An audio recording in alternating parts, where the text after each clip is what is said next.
Oh, I don't like the way I'm going to blind this askew there.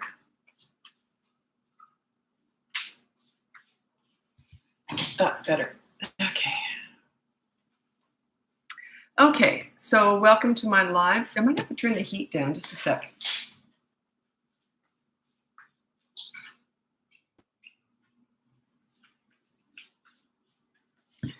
Okay.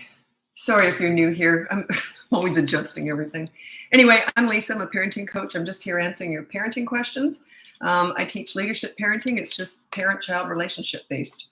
And anyway, if you go on the link above, you can see everything I have, my courses, my coaching, all that stuff. So I have my free behavior board, my mini toddler courses, my big boot camp course, and my coaching. You can look into that. I'm pretty busy. I can't take everyone on these days, but you can check it out and send me an email if you want to work with me, and we'll go from there. Okay, so let's get going with your parenting questions. I know I'm on here late. It's just been the weirdest day. So it's the first chance I've had.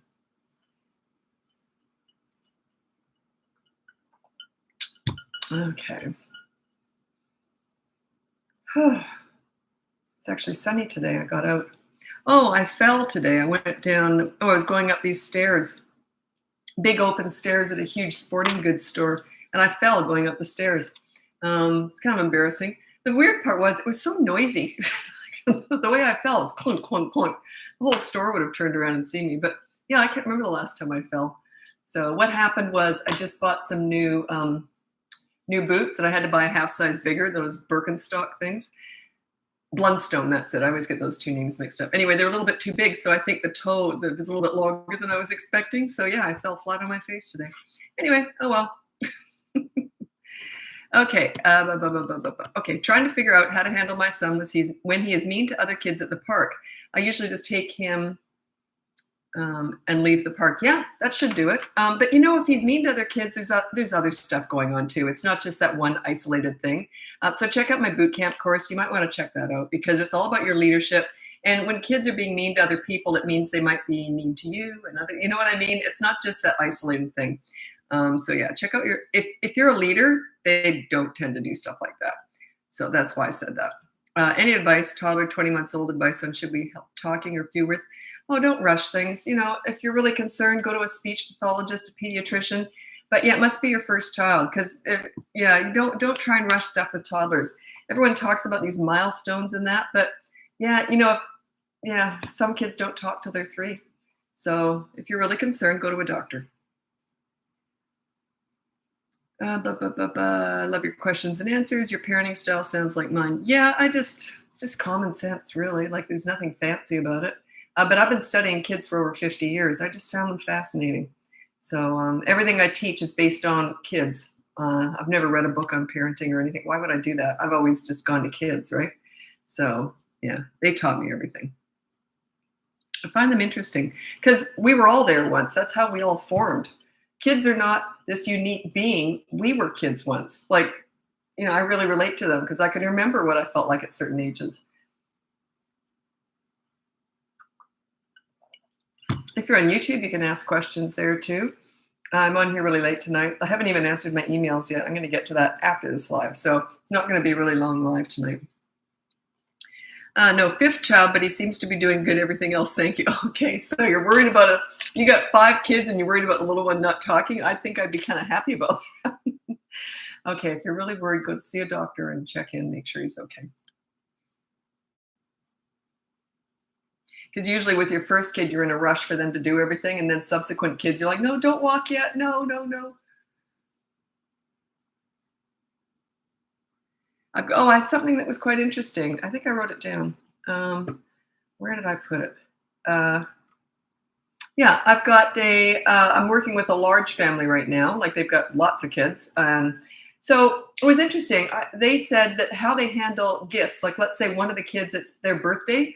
And all the other kids want to play with this toy, but it's that one kid's birthday. So with a large family, like I was saying, that every large family, I know those kids were always really good at sharing because they had to learn how to do that, right?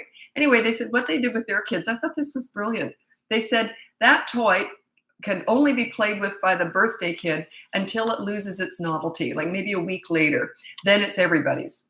So I thought that was really clever. They have a lot of ideas actually. They're very clever with that. When you got a large family, you have to learn stuff like that, right? Kids with when you have a lot of siblings too, you tend to be less selfish. You tend to have better social skills because you've had to learn how to get along with a lot of different people from day one, virtually. So I've found that with large families. Okay. My 4-year-old does not sleep, wakes up at 4 a.m., does not nap, and is high energy all day. Yeah, I don't know. Oh, sugar, just a sec. I just got a message. Just a sec. It's my daughter. It's not a big deal, but I always answer my kids. First priority. Just a sec. I'm trying to. Why can't I get that going? Sorry. For some reason, I can't get that up. Just a second here. There we go. It should work over there. Nope, can't get it. Oh, well. She'll figure out I'm doing a live probably. Okay, if you are a leader and they are good with, this is actually a really good question. So I teach leadership parenting. If you are a leader and they are good with you, how about your spouse, family members, etc.? Here's the thing. When you're a leader, they sort of form the identity under your leadership because they have high self-esteem when they're with you. You bring out the best in them. They kind of form under your leadership. So they're kind of like that. Whatever they're like with you, by the time they're 3.5, maybe 3.5, maybe around there, 4, they're like that with everybody. So that's how you know if you're a leader. Your kids are kind of nice with everybody. They're respectful with everybody. That's when you really know you're a leader, is when they're sort of formed under your umbrella. They just have good manners. They're just respectful of everybody. That's how you know you're a leader.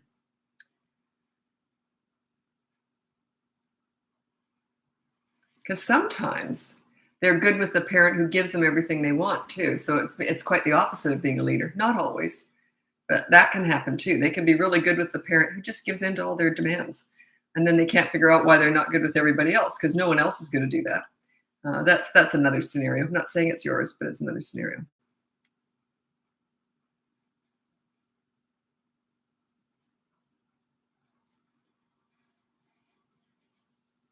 Okay. How do you teach a 3-year-old to stop taking toys from an almost 1-year-old sister? Of course, yeah, okay. So an older sibling is grabbing something from a younger one. What I would do is I would put it on the behavior board that's completely free, and you say, stop grabbing toys from your little sister, whatever. And then what the consequence is that you play with the little sister with that toy for like 10 minutes. They can't have that toy. So it's kind of like, yeah, you're going to grab it off them. You made them cry, so now I'm going to play with them. Or you can take a toy that belongs to the 3-year-old and you can play with that with the little one for 10 minutes. So take their favorite toy away from them and you play with the little one with it for 10 minutes. That's one of the most effective consequences that families tell me that works. And then some people say, you always get naysayers with everything. And they say, doesn't that build resentment? Maybe toward the parent. Yeah, that's okay. Hey, you don't like me because I'm taking charge. I'm teaching you how to be nice. That's okay. I can deal with that. It wouldn't bother me at all.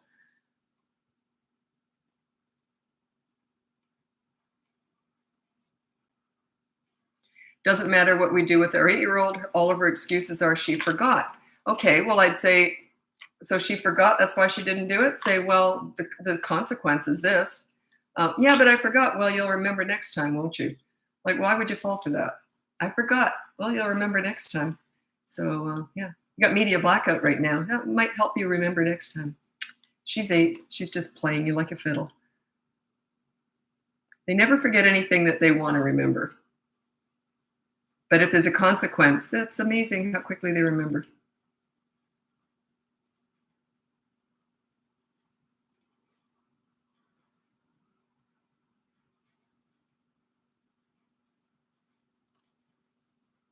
I don't know. How do I help my 6-year-old with jealousy when her friends have other friends? I don't know. That's really common with girls, especially. I don't know what's going on. Like, I don't know. I'd have to assess that situation. So I can't, it's not a quick answer.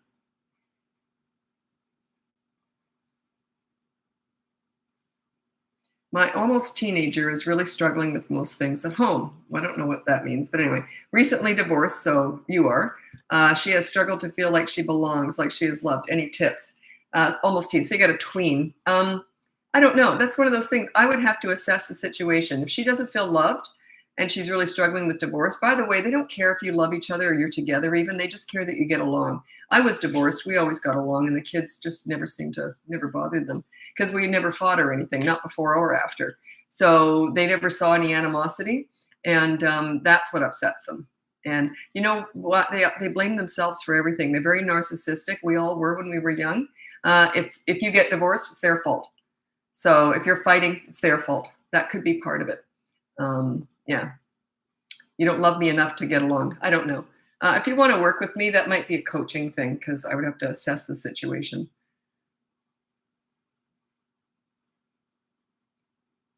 It's like sometimes people give me these questions that would require like weeks of me coaching you. Something like, my teenager's depressed. How do I fix it? You know, some things are just too big for a quick, live Q&A. I find myself giving my 9-year-old excuses for outburst behavior because she has ADHD. Would you handle anything? Well, that's the kids I learned all this with. My own kids didn't have it, but I've worked with all of the kids I worked with seem to have. I used to call them alphabet kids. They had some acronym after their name. But yeah, that's where I learned all this. Now, if you're giving excuses for the outbursts, it means that you don't know how to deal with them. That's the only reason you're doing that. That's like the ODD, oppositional defiant disorder. Do you know what? That's not even a thing. The doctors say they made that acronym up, the opposite. Well, they made that up. It's not a medical diagnosis to make moms feel less guilty about not parenting properly. That's what they told me. It's like a way to blame the kid. It's like, oh, I can't help it. He's broken. They're broken. Yeah, don't give up on your kid just because they've got ADHD or ODD or whatever. Yeah, don't give it. Take charge. Be a leader. Take responsibility for their personality, or not their personality, but for their behavior. You take responsibility for that. I did that when I was working with kids, teenagers. I took responsibility for their behavior because that's what a leader does. A leader doesn't blame the kid. A leader takes responsibility. So yeah, don't use those diagnoses as an excuse to not be a leader. Sorry for the hard question. Yeah, sometimes I'll get some real dillies. My husband and I aren't getting along. Do you think we should get divorced? I've actually had that. Someone asked me that once. Like, oh yeah, sure, sounds good. Yeah. Actually, when I first started on here, most people kind of know who I am now, like when I turn up. When I first started doing my lives, I was on TikTok. For some reason, the way I was speaking, they all thought I was a psychic. And they said, am I going to meet Mr. Right in the next year? Wait a minute, what's going on here? But evidently, a lot of people thought I was a psychic. Yeah, I'm not. I do have, I used to, especially when I was younger, I had that heightened sense of, I could just pick stuff up. I don't know if it's psychic, I don't know. But anyway, I remember years and years ago, I had these lotto tickets, numbers that just flew into my head. And so I wrote it all down, like as soon as they flipped, they just came into my head. And I don't even buy lotto tickets. So anyway, I bought it. I was living in Australia at the time. And I bought the lotto ticket. And not one number came in. And I thought, what's the point in having, being whatever they call that, psychic or whatever. What's the point if you can't even win lotto? Anyway, what was weird is back in Vancouver, where I live now, where I was from, I was talking to a friend, and those were the numbers that came in Vancouver. Isn't that bizarre? That was like 30, 40 years ago. Oh, 30 years ago, probably. So that was funny. Yeah, I missed the mark on that one, didn't I?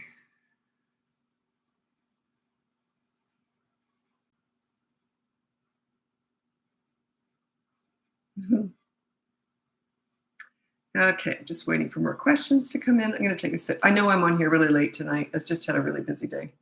I had a weird day.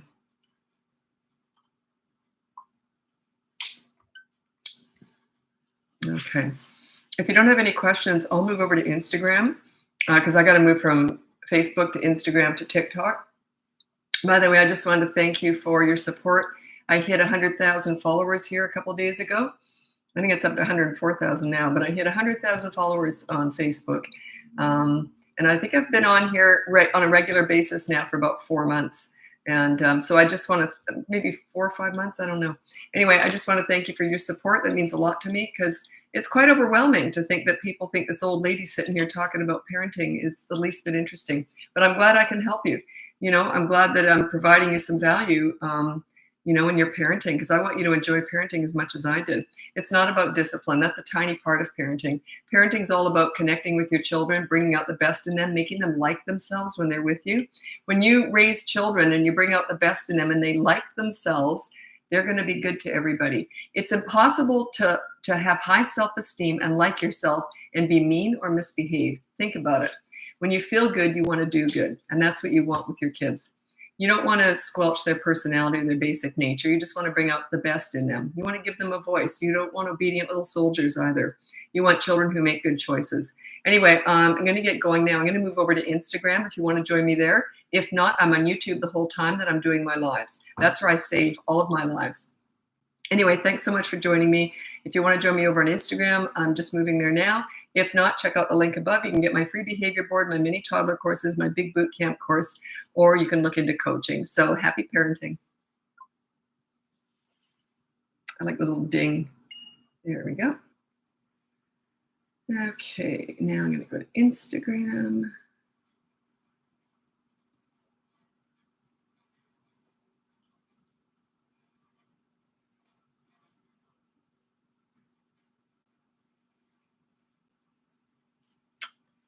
Okay. Thanks so much talking about the connection and relationship. That's everything. Everyone asks me about the discipline because that's what you're struggling with, but it sort of isn't even necessary once you're connected with your kids. But yeah, everyone, I'm trying to take more charge of these lives and anyway, I forgot to push the live button. I'm trying to take more charge of these lives and talk more about the relationship and less about the discipline, because when I'm on here doing these lives, I'm kind of just being led by your questions. And then all I ever talk about is discipline, but that's not what I'm about at all. So it's just a tiny, tiny part of it. So anyway, I'm just waiting for people to turn up. I was just talking to YouTube. Well, not YouTube, but someone on YouTube. It's kind of embarrassing. I fell downstairs today. In front of a whole bunch of people. It was very loud. Anyway, it's kind of embarrassing. Have new boots. I think they just threw me off. Anyway, toddler screams at the barber. Yep, they're going to scream at the dentist and the doctor, and not much I can help you with that. Once they've got it in their mind, they hate that haircut. Good luck with that. You can look up toddlers at barbers. There's some creative ideas out there, but it's not worth my time explaining all that. Just go on YouTube and look up creative ideas for toddlers at the barber, and they'll give you some ideas. Oh no, are you okay? Yeah, just my pride was hurt. Yeah. Yeah. I got new Blundstones, those boots, the pull-up boots. Anyway, and they only come in like size 8, 9, and I'm an 8, or just an 8. I would be an 8.5 at a Blundstone, but they don't have that. So I got a 9, and then I put insoles in. Well, they're just that little bit longer than I'm used to. So I tripped. I actually fell going upstairs. It was so loud, it was unbelievable. Like I thought, what's that racket? It was me. I was on the ground. But it just was clunk, clunk, clunk. I must have taken like 3 or 4 huge steps of banging into this. I was so embarrassed. And I just got up and went, whoopsie, oh well, and then kept walking. What are you going to do? Okay. I don't even know where to start. Feeling discouraged. Well, you're at the right place. Keep watching. And I'm trying to take more control over these lives, in that I know that people ask about discipline all the time, and they seem to think that's all this is all about. Discipline is about this much of what I teach. Relationship and connecting and bonding with your kids, that's what this is all about. Discipline is just something we sort of have to get in place, but the focus is on your connection with your child. You make your child feel good about themselves. They like themselves when they're with you. They're going to want to please you. It's just the way it is. So, yeah. Okay, I need you right now. Well, I'm right here. Okay. Okay, you talk about being a fun mom. Examples. I'm not going to give you any examples. I'm going to tell you how to do it. You said, I think I forgot how to play. This is how you do it. You watch them playing, and then you join in. Watch your child play and join in. You mimic them. This is something I learned a long time ago, actually, but I really worked well when I was working with autistic kids. I watched how they played, and I watched what they did. I watched their body language, and then I mimicked them. Next thing you know, they're kind of looking over at me, like. So yeah, enter their world. So I can't give you any examples. I don't know your kid. Watch how they play and join in. That's all you have to do. And then look up fun, goofy games to play with toddlers and stuff like that. I did a lot of balloon tennis with my kids. I went out to the dollar store or whatever, and got those cheap little flimsy tennis rackets, those little mallet things. They look like the bug swatters, but anyway. So I got those, and then we just played balloon tennis over the coffee table in the dining room. We did that all the time. Just little things, just fun, silly stuff. Okay.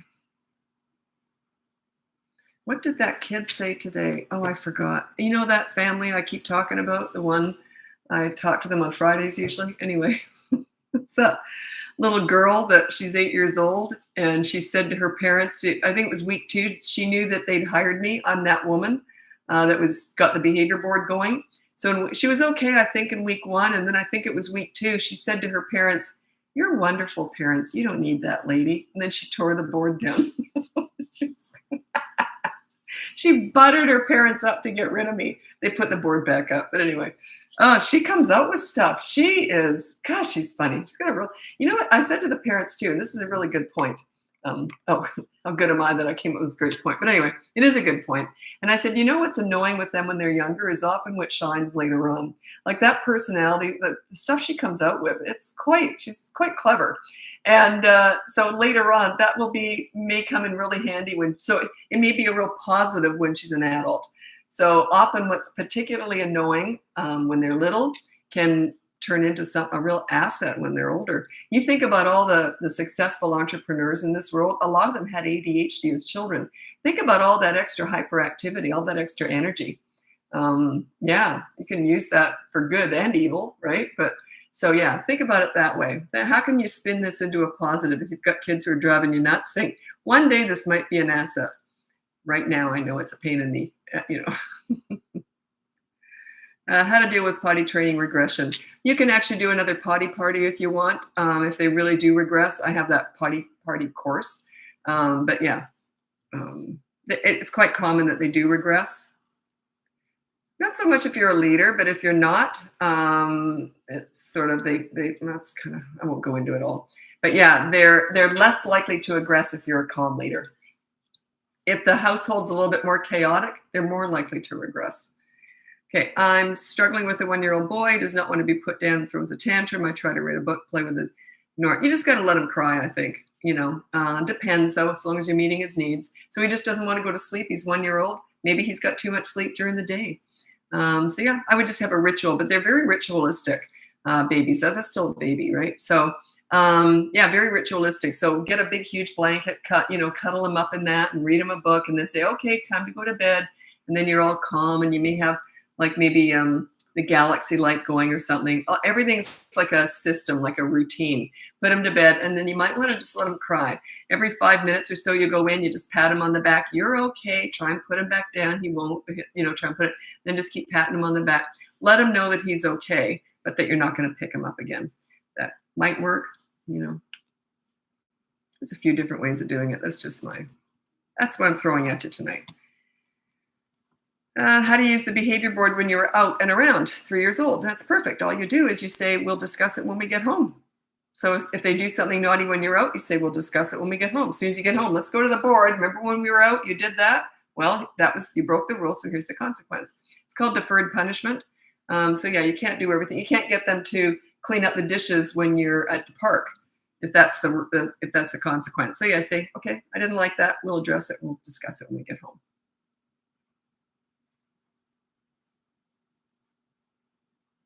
Okay, this people don't like it often when I talk like this, but I'm going to do it anyway. This is on YouTube. My 5-year-old has started to beg for hugs during a giant tantrum. This is on YouTube. We are ignoring the behavior, but it's hard when he's begging for a hug. Of course we hug him. Okay, that's a form of manipulation. If he's begging for a hug during a tantrum, he's pulling out all the stops to get attention during a tantrum. As soon as you hug him during a tantrum, what you're doing is you're saying, good tantrum, good tantrum. You're feeding it, you're condoning it, you're validating it. You do not need to give a child a hug during a tantrum, okay? You don't need to validate every single thought and feeling. an emotion. It's ridiculous. If they're having a tantrum because they didn't like the word no, you don't need to validate that they don't like hearing the word no. There's no way. Plus, he's 5 years old. They shouldn't be having tantrums past the age of about 3.5 to 4. So it says to me that it works. So you're feeding it, right? Any attention is tantrum food. That's what I thought. Thank you. You're very welcome. Yeah, it's just manipulation. You don't love me. Nobody loves me. Oh, well, whatever. I wouldn't address any of that. Yeah. The thing is, if they say something like that when everything's great, like let's say you're at the water slide park and they say, I need a hug. Well, then I'd hug them. So, you know what I mean? Like it's in the context of a tantrum. You do not need to validate that tantrum. If you feel, this is what people get upset with me for, and I love that.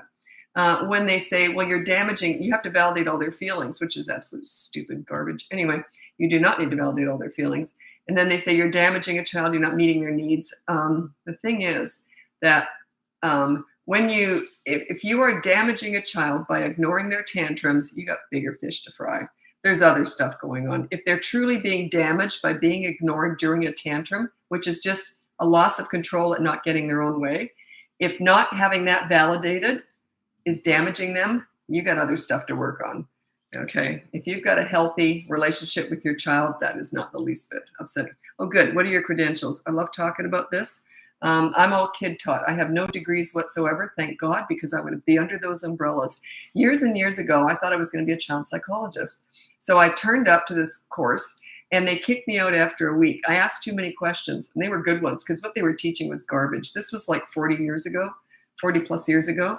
And it was all patronizing, trying to outsmart the children. It was very much the authority style parenting, and I hated it. Anyway, but it was so patronizing. Anyway, the funny part is the other students started asking me questions about kids because I had so much experience with kids. So I just was sort of something, I think I was kind of born to do this. But anyway, then, so I worked in hospitals. I started volunteering in daycare centers when I was 11. That's where I started doing all this. Then I was in hospitals, detention centers, psych wards, lots of schools, and I got some clearance to go into homes and support parents there. Anyway, so then I was working with delinquent teenagers. I was a teen mentor, and they said, Lisa, you got to teach this stuff. No one's ever talked to us like you do. And I didn't know, and that was like 25 years ago probably, but I didn't know, like, yeah, okay, fine, whatever, And but then I took what's that called? Career counseling. Spent $5,000. It was 8 hours a day for a whole week. It was intense. Anyway, and the children were never brought up. In the whole week I was doing this, they never talked about parenting or kids. At the end of it, they said, this is really weird. We usually get 3 different careers that people can go into. Everything you did pointed right to teaching parenting. Isn't that bizarre? And there was no questions on kids or parents. Anyway, so obviously it was just something I was meant to do. I find kids fascinating. I went right to the source. No one else could tell me how to deal with kids. I went right to the source and figured them out myself. That was how I did it. So yeah, anyway. And if I don't resonate, like a lot of my clients are child psychologists, teachers, principals. A lot of this is just experience-based and innate. And I couldn't do their job. Let's get that straight. I could not do their job, but their jobs. Parenting is different. It's personal. It's home-based. They're a reflection of you. It's very personal. It's very emotional. So it's a very different role. That's my lane. I stay in it. I don't teach teaching or anything. I couldn't do it. If I had to get up and teach, I think I'd soil myself and run out of the room. So yeah, it's not my thing. I have so much respect for teachers. Okay. So that's my qualifications. I don't have any. Just experience. Okay, I'm old. Okay. My 5-year-old said this morning, I'm worthless. It's heartbreaking. How can I build self-esteem so he doesn't end up having low self-worth when he's an adult? Okay, I need the context around that. Why did he say that? Was he mad because he wasn't getting his own way? Or, I need the context around that. If they say that because you just said no to something, then it wouldn't bother me at all. But yeah, then if he's happy and everything's sort of going okay and he said it, then you'd have to hire me. I'd have to figure out what's going on there. I don't know. They often say stuff like that when they're mad. Yeah, to get under your skin.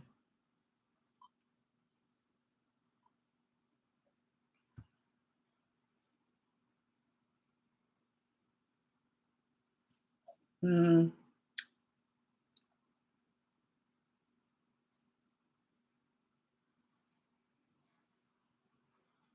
I'm sorry. I just have to read through a whole bunch of them. I'm trying to mix up the ages in that too. Okay. Okay. How do you feel about Montessori? Oh, I don't have an opinion on that. That's like asking me about religion. It's a personal choice. It's like homeschooling, Montessori, co-sleeping, breastfeeding till they're older, like 6, 7, 8 years old. Religion, that's personal choice. There is no right and wrong. Right? It's just personal choice.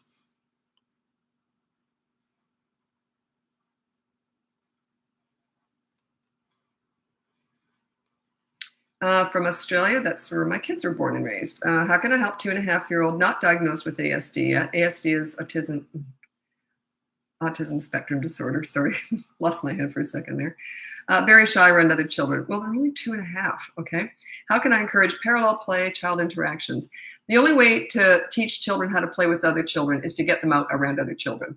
And my kids, at a very young age, I used to go to the gym. Well, I still go to the gym every day, but I used to take them to the daycare at the gym every single day. So they learned. And then I wasn't around. So I'd drop them off. I'd go work out, and then I'd come pick them up. And that was their social interaction. So the only way to get them to learn how to play with other kids is to throw them into the mix. So yeah, and it's only 2.5. Social skills don't really kick in at that age.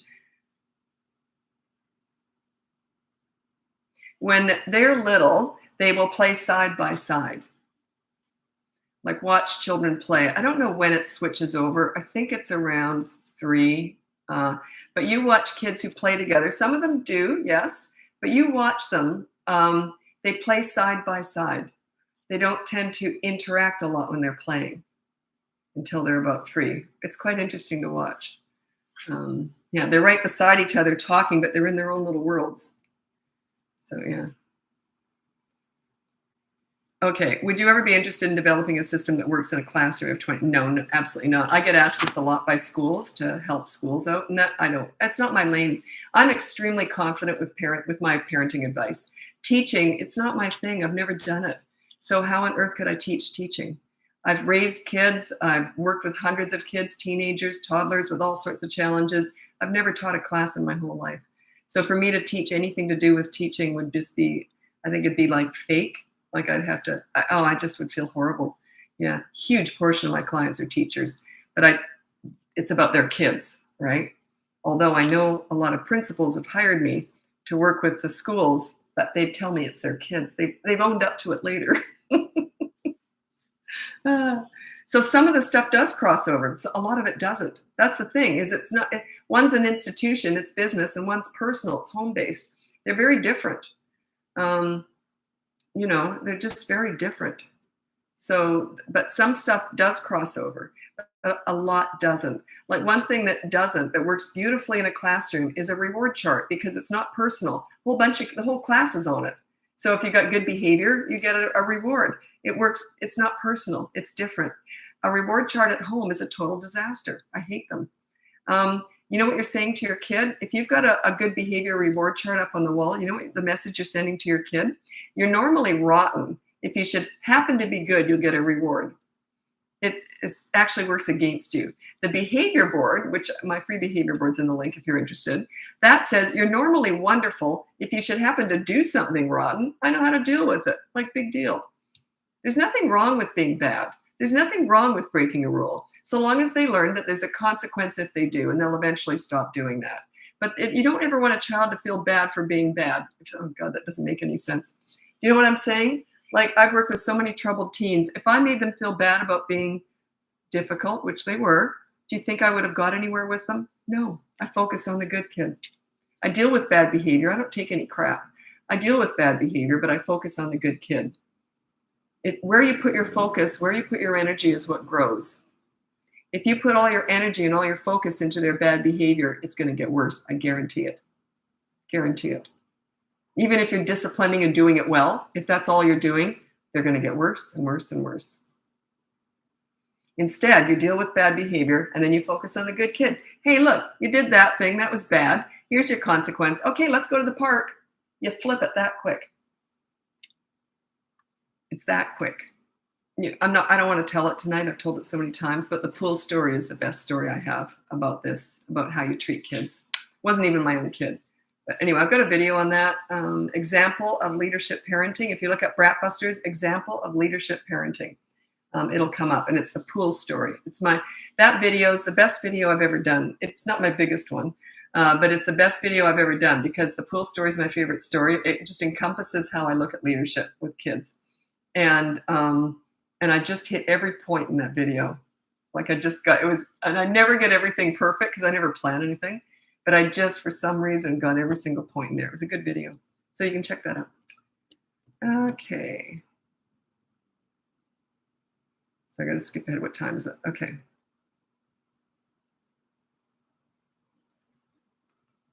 I brood on bad behavior. You hold a grudge. You got to let go of that. Most parents do. That's common. Most parents yell. Most parents hold a grudge. Yep. But you got to let go of both of those. Yeah. Check out the behavior board. It explains it all. If you want to go to the next level, that is the boot camp course. 3 to 12 years old. It's all about you and your leadership. Yeah. The thing is, once you're a leader, you don't have to discipline anymore. That's the thing, is that getting respect is hard work. You got to earn it. It's not going to be handed to you on a silver platter. Everyone expects it just to, my kids are acting. Why don't they respect me? You haven't earned it yet. You got to learn how to earn it. You got to set yourself up as a leader. You're like a mentor. You're someone they look up to. You're someone they tell everything to. You're a safe place to land. You're fun. They like themselves when they're with you. You make them feel good about themselves. That's what a leader does for a child. When you've got all that going on, once you got this all sorted out, that's what the boot camp course is all about. It's all about your leadership. Once you got that all sorted out, the bad behavior just kind of melts away. Why would they be bad with someone that they look up to that makes them feel good about themselves? You ever had that in your life? Someone that you look up to makes you feel great about yourself? Would you ever be disrespectful towards them? It'd be embarrassing, wouldn't it? It's the same with kids. That's that pool story. You look up that pool story, it explains it. How to turn a negative into a positive and make a kid feel good about himself. Inside, I was thinking, Jesus, kid's a pain in the butt. But would I treat him like that? Nope. No way. How do you become a leader? That's all I talk about. So check out the boot camp course. That is step by step by step. 5 weeks. 5 weeks, how to become a leader. When you get that course, by the way, or if you get that course, don't rush it. That you can't speed through it. It's 5 weeks. It's all paced out. I've been doing this for 17 years. I have paced that. That's all my best stuff. In 17 years, I've been doing this. And it's general. It's not going to, address everything you're going through. If you're going through trauma and all that, that's coaching. But it's all the best general advice I've got about parenting. And it's all about setting you up as a leader. 3 to 12 years old. It's got a whole bunch of other information in there too. But it's paced out just to get you started, nice and slow, not too hard. Start kind of easy, and then you ease into it. And then by week 4, that's when things start to sort of make sense. And it's a process. Don't rush it, though. You can stretch it out by a week or 2, but even that, don't go too far. Don't go too far past that. But you might go on holidays or something, so you might stretch it out. But do not rush that course. It's not meant to be sped through. And also, when you purchase it or sign up for it, I suggest you read through the whole thing first, because there's a whole bunch of information in there. Each week I've thrown in some additional information. I don't know what's going to pertain to you. It's all different ages too, right? So go through, read the whole course first, and then go back to week 1 and just go methodically go through it. Don't rush anything. A lot of parents do this. They think, that's it. I'm going to be a leader. I'm going to address everything in day 1. I would, but I'm level 10 with what I teach. I would never use a behavior board, right? But that's a teaching tool. You got to take it slow. And you master one thing at a time. That's why there's only 1 rule per week, or 1 new rule per week. Actually, I got to move over to TikTok now. If you want to join me over there, it's Bratbusters Parenting. If not, check out the link above. You can get my free behavior board, my mini toddler courses. You can get my boot camp course. That's 3 to 12 years old. I was just talking about that. Or you can look into coaching. I'm really busy these days. I can't take everyone on. And tonight, I'm going to get to my emails tonight. I always answer my client emails, but I don't get to all the emails. So I'm going to try and do that tonight. And sorry if I don't get to your messages and your comments on the social media sites. I'm actually up to 1 million followers now. I'm struggling to get to the comments. And I can't hire someone to do that because how can I get someone else to answer in my voice? Like, you know what I mean? I have to do it. So I'm going to figure that out. I'm going to try and figure out how to get better at that. So sorry if I don't answer stuff. But I do have someone who checks into stuff from time to time. Anyway, sorry about that. I'm doing my best here, trying to keep up. But the one thing that I'm doing is, I focus on my clients first. And also is I do these lives every day. This is important because a lot of people either don't want to hire me or can't afford to or don't want to buy a course. This way I can help you for free. And that's why I keep doing this every day. So I do turn up here every day. Anyway, thanks so much for joining me. I'm moving over to TikTok now and I'm on YouTube the whole time. Happy parenting.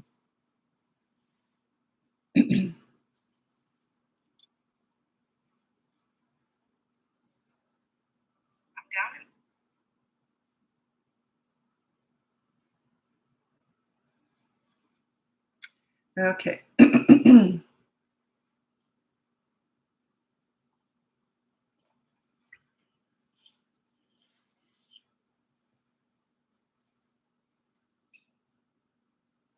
Hello, Spain. It's on YouTube. Is it too soon to start disciplining my 9-month-old? Greetings from Spain. I always say you can kind of start disciplining a baby at maybe about 9 or 10 months, but it's so different. Like let's say you're holding a baby, 10-month-old, and they get all carried away and they slap you in the face. I would grab their hand and I would just say no, but you got to do it. You say no, you want this reaction. They might laugh and try and hit you again. It's just what they do. It's because they're uncomfortable. So they might, and then just say no and don't let them hit you again. If they keep trying, then I'd divert their attention to something else or put them down. But you never want to make a baby cry. Like you never want to go, no, and then they start to cry. That you don't want to do that. So you just go, no. You're letting them know that they shouldn't do that. They don't understand, right? So that's about all you do. So yeah, you sort of are leaning into starting to teach them right from wrong. But yeah, it's very, very gentle. And with babies, I always say you meet their needs and you meet their wants. As they get older, you meet their needs and then you start managing their wants. Like if they want to hit you, you want to manage that. You know what I mean? Like you just sort of shift into that. But babies, you meet their needs and you meet their wants. Like I always picked up crying babies. I never let them cry. I'll tell you a cute story about my granddaughter. She's 2 months old now. So I was out there last week and so the mother, it was just me and the mom. And I said to her, well, I'm just here to hold the baby and to hold a little granddaughter. And I said, you go do whatever you want. You can go and have a nap or this is your free time now. So anyway, so I said, what is she like? Because they change every week, right? And I said, she said, and the mom said, she wants to be walked around all the time. So I said, and I kind of already knew this. So I said, okay, fine. So I'm walking around with her. After about an hour, I thought my arms are getting cramped up and I was just walking around the living room, right? So I thought, I can outsmart her. I'm 63. She's only 2 months old. So I thought I'll just stand in one spot. And she had her eyes closed. She was fighting sleep. So that's why she was a little bit grumpy. She doesn't like to sleep during the day. So she doesn't want to miss anything. So anyway, I thought I can just stand in one spot and rock back and forth and stomp my feet like I'm walking. Like 3 seconds in, she starts to squawk. She knew right away, Grandma, keep walking. So you meet their needs and you meet their wants. Can't always do that. Like Grandma was just there to hold her, so I could do that. But yeah, it's hard to get stuff done when you got a little baby that wants to be carried around all the time. She knows what she likes. Isn't that nice that she's so treasured that she just expects that? I think that's sweet. Of course I would, because she's my granddaughter, so they're just so lovely. Okay, and they're doing such a good job with her. Okay, so I'm just waiting for your parenting questions to come in. Okay, this is on YouTube. Bailey Tyler, how to help a 2.5-year-old that's trying to become independent but can't with everything. Wiping bottom, brushing teeth. If I correct, she throws a tantrum. Oh, you cannot let a 2.5-year-old wipe their bum. No way. What you can do is give them something to hold. Like if you're brushing their teeth, you can give them something to hold while you're brushing their teeth. But basically, they've got to learn that you're just going to have to get this done. It's one of those things you got to win the battle. It's like changing their diaper. What do I do if they fight me? You've still got to change a diaper. You still got to brush their teeth. Sometimes you just got to win the battle. They'll usually stop fighting once they realize you're not going to take breaks. Like what I mean by that is if you're going to brush their teeth, and then a lot of parents will say, okay, if we go and have a drink or play for 5 minutes, then can I brush your teeth? Makes it worse. So if I say we're brushing your teeth now and they fight me, I don't stop. I don't take a break. I just kind of get it done. You're not going to get a good job done, but you just kind of show that you're not going to give up, that they can't control you. They'll eventually learn. It's just toddlers. They're just crazy. I'm going to read out my top 5 tips for parenting toddlers. Okay, so let me get that up here. Okay, this is number 1. This is my top 5 tips for parenting toddlers. Number 1 is you childproof your home so you never have to say no. Number 2 is you set up a toy rotation system so they're never bored. Number 3 is when you want to connect with a toddler, you do so in their world. You don't take them to the nail salon. You go to the park and roll down the hill with them. Number 4 is it's sort of similar. When you want to discipline a toddler, you do so in their world. They're not about words. You know, these mini therapy sessions discussing all their big emotions and big feelings? It's a bunch of crap. That was invented to make the mom feel good about herself. It has nothing to do with the toddler. They're about consistent corrective actions because they learn through repetition. They're not listening to you. They're watching you. Their world is not words. And number 5 is stop trying to figure them out. Toddlers are not figure outable. They're brand new, fresh human beings. They're just forming. They've got one marble and some tumbleweed in there. They're cute as a button, but they're all feet, no brains. I always call them crazy, but it's just that they haven't developed sanity yet. Okay, they're not there yet. Imagine if you've only been in the world for 2 years and the first year you're a potato laying on a mattress. Like, really, how much context do they have about the world or anything? Okay, now,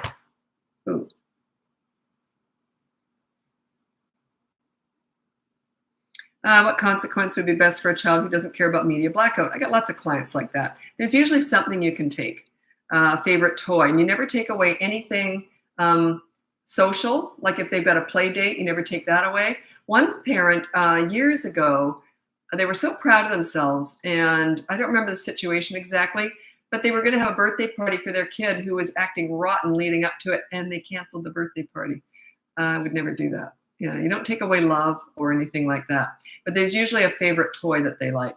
Or what you could say is, oh, well, if you're naughty tonight, we were going to have, I don't know, we were going to have, I don't know, some special dessert or something, or even just a, what's it called, popsicle or something for dessert. But you're not going to have that now. So that's inventing leverage. It's on a small scale. I do that in a big way sometimes, a couple times a year. I only do that. But this is just a small, we're going to have popsicles tonight, but now because you did that, you're not going to get a popsicle, and let their siblings have one, or you have one, or whatever. But yeah, I don't like doing that, but sometimes that's all we've got. I've never not been able to find leverage. The only time I can't is when I'm hired to work with teenagers, or maybe 18. I go up to 25, but they have to be living with you, and they have to be somewhat financially dependent upon you, because if not, we've got no leverage. We've got no leverage. I don't like to just kick them out. But if they're financially, like if you're paying for their phones or something, you have to be financially paying for something. You have to have some leverage. And I've never not been able to find leverage. So yeah, you got to dig deep sometimes to find it. By the way, did I already mention, check out the link above for my free behavior board, my mini toddler courses, my big boot camp course, and my coaching. It's all in the link above. I know I'm on here late. I just had the weirdest day today, so I'm on here late. Plus I fell down. I fell today. I'm getting old.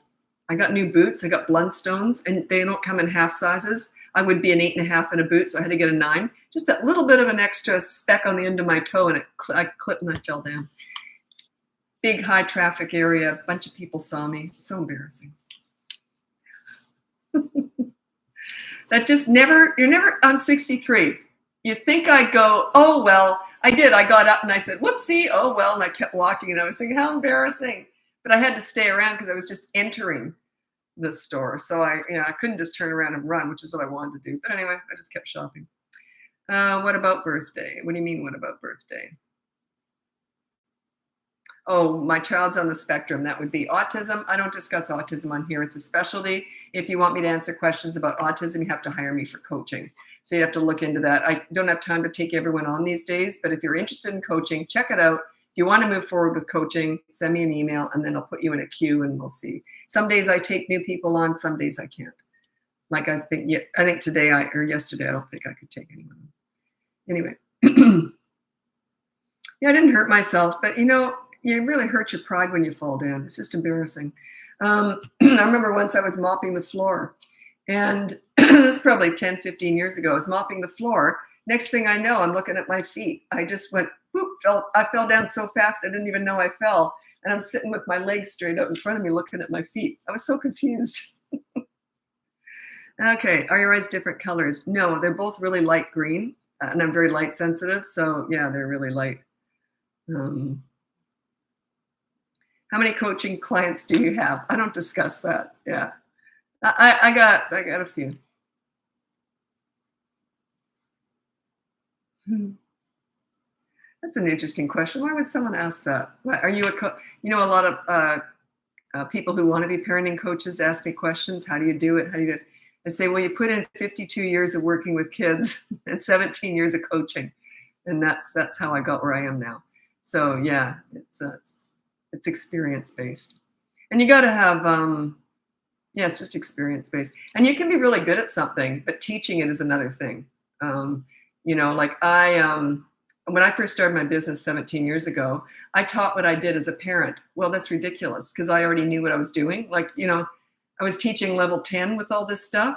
And then I invented the behavior board a year later, changed everything. The behavior board is a teaching tool. Like, I would never use one, but it's a teaching tool. And everything changed. And I put the parents on it. That's why it works. The parents are on there too. If you're not accountable to your children, you're not a leader. You're an authority or a dictator. They're not accountable. They're not responsible for what, they just are not accountable. They never apologize or anything. So a leader is accountable. That's why you have to be on there. So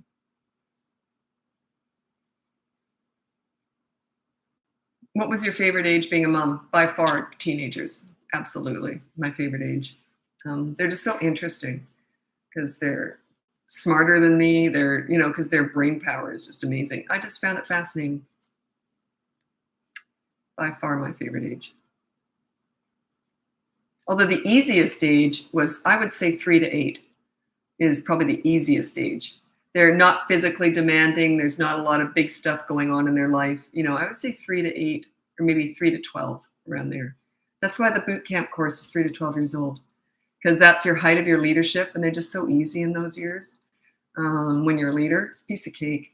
And then teenagers, there's more confusion going on. They're dating, it's just a lot going on. There's more decisions. They might have a part-time job. There's more going on in their life. But yeah. Is sending them to their room the same as timeout? Yes, it is. Anytime you tell them to go somewhere away from you on their own, that's timeout. So yeah, I wouldn't do that. The only time I did anything like that, and it wasn't timeout, it was sort of like that though, was my son had tantrums, and I think he was growing out of them because he realized they weren't going to work with me. So he was about 3 or something, or 3.5 maybe, and he just was they were petering out at this point. So I could see he was kind of going into a tantrum, and I'll tell you what, and I never punish a kid for being angry, like it's nothing, and I never punish a tantrum either. So I said, I'll tell you what, there's nothing wrong with being mad, but don't drag us all into it. How about you go in your room and scream into that pillow? That make you feel better. And he did. He only did it once. I think that was his last tantrum. Timeouts are bad. I hate them. I can't stand them. I think they're mean. They're humiliating. You go over there and you think about what you did. You're not even worth talking to. Ugh, go over there. They're not thinking about what they did. You know what they're doing? They're sitting there feeling like garbage. There's no lesson learned in timeout. I hate it. I think it's mean. So yeah, I hate timeout. Yeah. I do exaggerate to get my point across. I would say of all the things I hate in this world, it's probably not up there, but you know what I mean. In common parenting discipline methods, it's one of the top 3 that I hate. The other one is distraction, and the worst one is the countdown. The absolute worst. You better stop doing that by the time I count to 3. So it's okay to keep pounding your little brother for 3 seconds, and then afterwards, and then he stops at 3. Where's the consequence for pounding your little brother? It's a fear-based parenting method. It's teaching your child it's okay to be rotten in the short term, just not in the long term. And it makes you look like you're afraid of them. Anytime you count down, you look like you're terrified of your kid. I don't want to have to discipline you. Stop by the time I count to 3. 1, 1.5, 1 3/4. It just makes you look like you're terrified of them. Yeah, it's horrible. Oh my God, I've done them all. Most parents do, but you only do what you know. Like you're doing your best. You just don't know what else to do. If you knew what else to do, you wouldn't do it, right? It's like parents when they hire me for coaching, not so much now because they see me on here so much, but used to be back in the day, they were so embarrassed to admit that they yelled. I'm like, yeah, most parents yell. Like, I never did, but I knew what else to do. Most parents yell until you learn what else to do, right? So yeah, no one's embarrassed now usually. Yeah, we yell. Yeah, we yell. It's very rare when I get parents who don't yell. And then it's almost like I don't know what to do with them. It's like, and I'm always ready to write down on the behavior board, no yelling, because I write out their behavior board in coaching, right? So I'm always ready to write down no yelling. And I say, do you yell? And they go, no, we don't. And I'm like, oh, okay. It throws me off. It's so rare that I get clients who don't yell.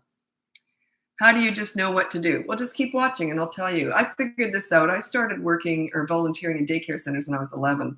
I was never yelled at, by the way. I never yelled at my kids. It's just because, I don't know, it just didn't happen. But yeah, my mom had that. Do you teach how not to yell in your coaching? Of course I do. Of course I do.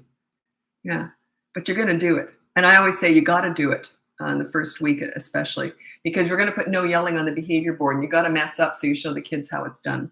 I'm not saying that you say, oh, it's time to yell, but if you feel a yell coming on, let it fly because you want to make sure that you mess up and you show the kids it's okay to mess up, but now I'm going to make it up to you. So yeah, all parents yell, or most parents yell. Really, and it's funny because I get some really impressive clients, like heads of corporations, politicians, people who are used to leading people. I get principals, teachers, tons of principals and teachers and child psychologists. I couldn't do their jobs, but parenting's different from those jobs, right? But yeah, most of them all yell. And they say, I would never yell in my job. I'm a child psychologist. Why do my kids drive me nuts? I say, because it's personal. They get under your skin. They're a reflection of you. You take it personal. And you live with them. It's personal. It's just different. So, but yeah, most parents yell.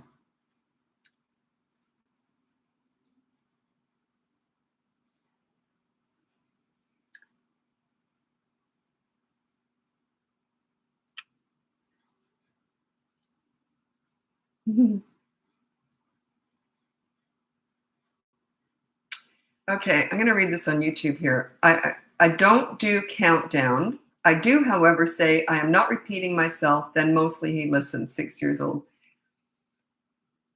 Yeah. The thing is, you must back it up with something, though. You must have something in your back pocket because if you say I'm not repeating myself, he must realize you're going to do something. You know what I mean? There's got to be a consequence that he understands. That's why he's listening. Because if you just say, I'm not repeating myself, that's not good enough at the age of 6, especially if they're acting out.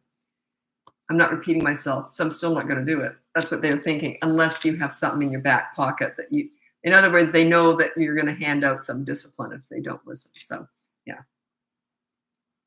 It's so easy to discipline another person's child. I would say it's harder because you don't have leverage.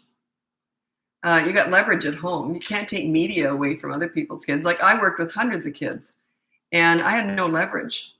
Like I couldn't take anything away from them. Or I couldn't get them to do a chore, so I had no leverage. I don't teach what I did with other people's kids really. That's where I learned all this, but yeah. So I actually found it, yeah, I don't know. I don't know if it's easier. Or maybe you mean because you're not emotionally involved. Maybe that's what you mean. Yeah, it is the personal aspect. Not so much now, but when for years there, if a child psychologist hired me, they were really embarrassed. And now they're not because they understand. I always say it's because it's such a different relationship. I couldn't do their job. There's no way. That's business. That's an institution-based stuff. That's not personal. It's business. I don't operate that way. I'm always emotionally involved. Whenever I work with clients even, I take it personally, like I'm your leader. When I'm coaching you, I take it personally if you're not doing well. If you're struggling, I always think, what am I missing here? What am I doing wrong? What am I missing? What am I not telling you? So that's leadership. That's personal, right? And in those jobs, they say you can't take it personally. It's a business. It's just different. I mother my clients. I mothered all the kids I worked with. Obviously, mothered my own kids. So it's all personal to me. I know when I first started my business, people gave me advice, and they said, never get emotionally involved in your clients. And I just thought that was stupid. How can you do what I do? It's a nurturing business. How on earth could I not get emotionally involved? I just think that's ridiculous. I couldn't do what I do without getting involved.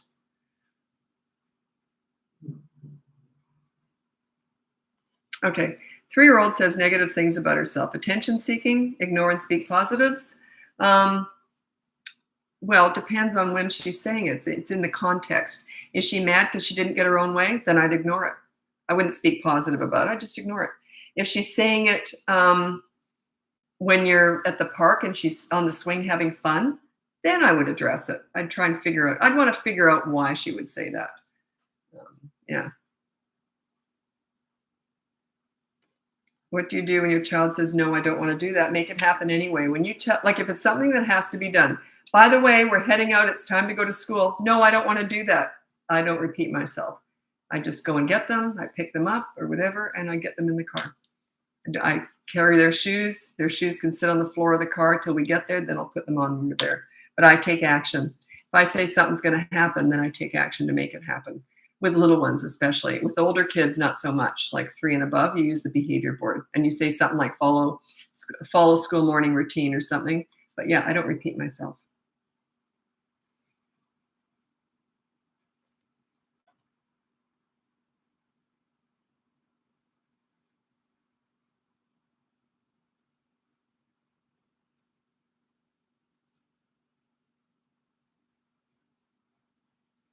I don't understand why you said this. Just a second. Oh, sugar. Uh, Daycare. 3-year-old kicks, bites, throws rocks, little things set off behavior. Very smart, advanced. Why would you put very smart and advanced in there? What does that have to do with that bad behavior? I don't understand that. Why would you try and connect those two? Are you trying to make excuses for them or what? Like that? I don't know why you'd connect that. That's interesting. Okay, it's like they're so advanced that they just are bored or something. Is that you're trying to use it as an excuse? I don't know why you put that in there. That's interesting. So yeah, just bad behavior. I would address that at home and say the daycare is going to be telling me when you're naughty and when you do something, and to put down no kicking, no hurting other people, and then on the behavior board at home. And then when the daycare worker says they kicked someone, you go home and you say, okay, today at daycare you kicked someone. Here's your consequence. Check that out. But yeah, being smart and advanced has nothing to do with that.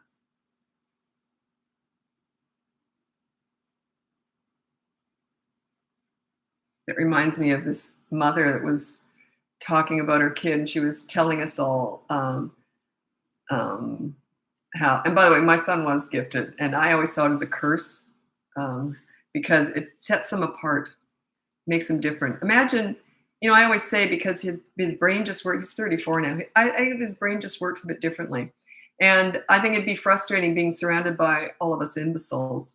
Like, who can he talk to that really is on that same level? So I always saw it as a curse. Anyway, I never made a big deal out of it. Anyway, so this mom was talking about her child being so gifted, and her child was dead. He was about 4 or 5 years old. He was on the ground chewing on her leg, and she's telling us how gifted he is. Wow. Wow, that's really gifted. It just struck me as funny. And that's like my son. He was 3 years old, and he was in kindy. And the teacher said we should have him assessed because he's just different, right? And I already knew he was different, but I'm very mainstream. I kept him mainstream. He was segregated in high school. I didn't have a say in that. I was not happy about it. Anyway, I would just want them mainstreamed. So, because life is mainstreamed, right? It's not special. So anyway, she said we should have him assessed. So anyway, they had someone came in from a special school and they assessed him and they said, he's gifted. We'd like to offer you this program. It was this huge program that they were going to, for free. They were going to scholarship him or something. So I turned it down. They were so shocked. I said, no, I'm not going to treat him like that. I'm not going to treat him like a freak. He's just a normal kid. Anyway, after that, my gifted son, we go to the mall and he throws himself on the ground and has a tantrum. And I looked down at him and I thought, yeah, he's gifted, all right. What is that? What does one have to do? If he's so gifted, why the heck is he doing that? I thought that was funny. But yeah, I never treated that like it. And I always told my kids, if you're very smart or very good looking, never take credit for that. You're just born that way. That's just luck. So you can't take credit for something you didn't do. And so I never fussed over that stuff. I fussed over them being nice and kind and fun and, good to be with, right? That's what you fuss over. Are they nice people?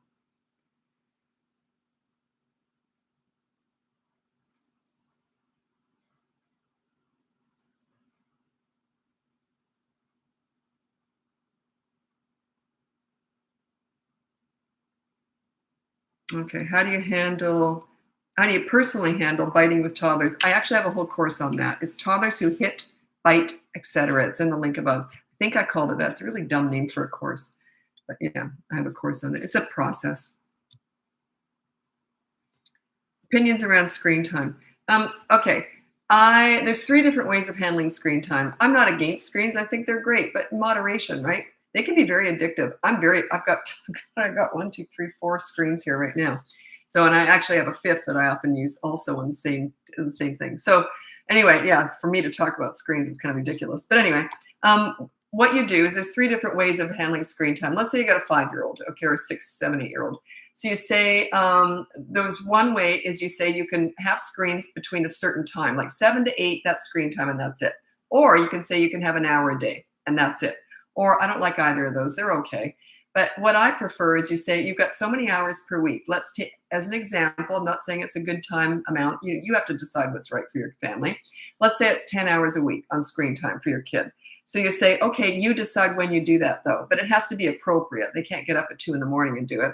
So you write down those 600 minutes on the wall and you keep track. You're the scorekeeper, but you don't manage it. You don't micromanage it. It's one of those things you want to teach your children to be responsible for themselves. So let's say they got 10 hours of screen time per week. You're keeping track of the minutes, okay?